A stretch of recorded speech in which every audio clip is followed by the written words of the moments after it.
Ravi de vous retrouver, c'est Riquet. Aujourd'hui, on va parler du SP500. Très content de pouvoir reprendre ces émissions après une bonne semaine de congé en Corse. Et on reprend donc les bonnes habitudes et on repart avec le SP500.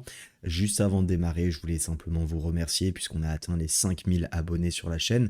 C'est un palier qui a son importance malgré tout, donc merci pour votre soutien. On profite pour vous rappeler que lorsque vous mettez des petits likes, vous vous abonnez quand vous me découvrez, eh bien ça permet de soutenir la chaîne. Ça me permet aussi à moi de pouvoir continuer ces émissions qui, je l'espère, vous aident dans vos analyses chaque jour. Donc n'hésitez pas bien évidemment à liker ces contenus si ces derniers vous plaisent.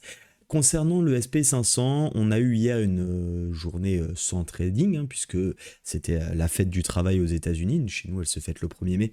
Du côté des États-Unis et du Canada, c'est le 1er septembre. Enfin, le 2 septembre, plus exactement, le premier lundi de septembre.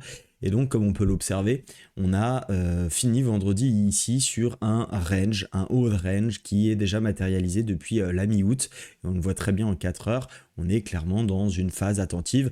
On n'a plus forcément, pour l'instant en tout cas, la puissance nécessaire pour monter. Ça manque un petit peu de catalyseur pour aller chercher pas grand-chose en réalité par rapport au dernier plus haut. Ici, on est vraiment sur l'ATH de juillet. Donc finalement, on voit qu'on a quasiment retracé la totalité de l'impulsion baissière qui avait été faite, encore une fois, par panique. On se rappelle, on se l'était dit. Est-ce qu'il y avait des raisons fondamentales à vraiment devoir vendre ici ?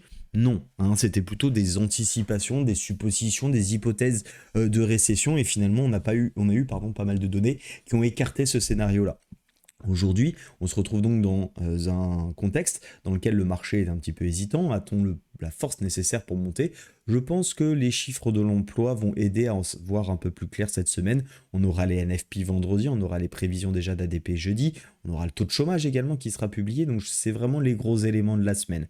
En attendant, on peut avoir quand même du mouvement sur les marchés et essayer de continuer de travailler en tout cas dans le sens de cette impulsion et même dans ce sens de la tendance de fond, parce que je vous rappelle qu'en weekly, on est très largement aussi. On se rappelle d'ailleurs de ce très joli marteau qu'on avait visualisé ensemble début du mois d'août, lorsqu'on avait pu clôturer le vendredi avec cette jolie zone de rejet qui marque d'ailleurs cette configuration un retournement et qui avait d'ailleurs été plus en détail complété par ce marteau inversé et suivi d'une avalante, donc ce qui est vraiment des signaux plutôt puissants.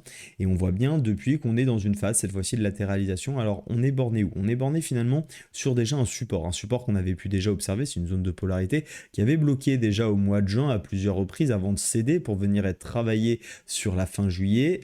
On avait cassé cette zone, retesté en pullback, et puis désormais on tient au-dessus. Donc tant que ce niveau-là n'est pas cassé en daily, voire même en 4 heures, pour moi, il est considéré bien entendu comme un niveau de support, et c'est donc une zone d'intérêt que j'aimerais chercher à travailler dans le cas où bien évidemment on vient se réappuyer, pourquoi pas cet après-midi dessus.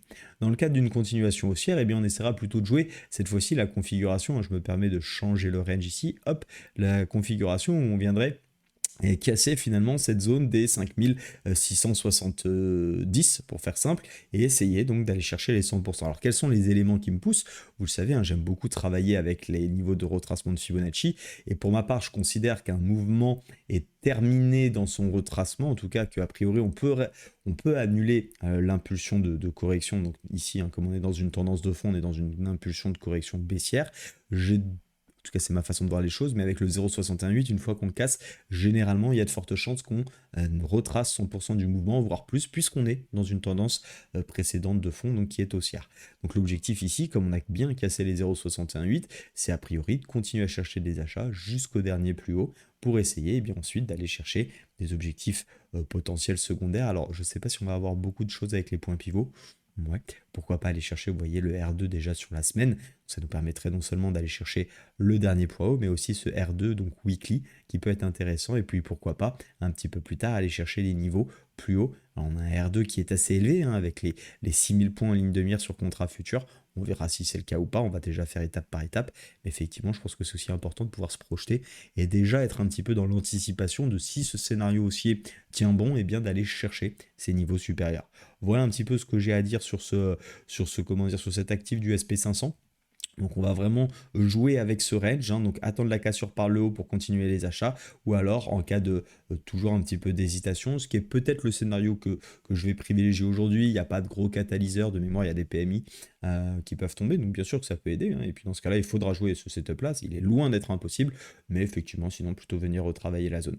Attention, en cas de mauvaise news, catalyseur un petit peu baissier, alors pourquoi pas venir retravailler justement ces 0,618 qui sont, comme vous pouvez l'observer, également une très belle zone, hein, cette zone des 5500, où on avait eu ici beaucoup de travail par le passé, et qui a été toujours une zone qui a été plutôt bien respectée, et qu'on a cassé assez franchement ici le jeudi 15 août, sans jamais venir la retester. Et d'ailleurs, si on observe, si on casse cette zone, à peu près, hein, l'objectif technique, alors attendez, hop, parce que j'ai l'aimant qui me bloque, l'objectif technique ici, hop, de report, hein, si on se casse la zone, eh bien c'est les 0,618. Donc c'est pour ça que je ne serais pas forcément à l'aise à vendre ici, parce qu'encore une fois, chercher des ventes dans une tendance aussi haussière, même si court terme ça se retourne, pourquoi pas, hein, encore une fois, mais j'aime bien avoir un plan dans un sens, ça m'évite d'être tout le temps dans le marché, voilà, d'être assez calme, assez patient par rapport à mes plans, d'éviter de toujours chercher ce qu'il faut faire. Encore une fois, un trading, c'est essayer de prendre les meilleures décisions par rapport à nos plans, pas d'être tout le temps dans le marché, pas toujours de deviner ce qu'il faut faire, de toute façon on ne peut pas deviner, mais plutôt d'essayer de jouer avec une gestion de risque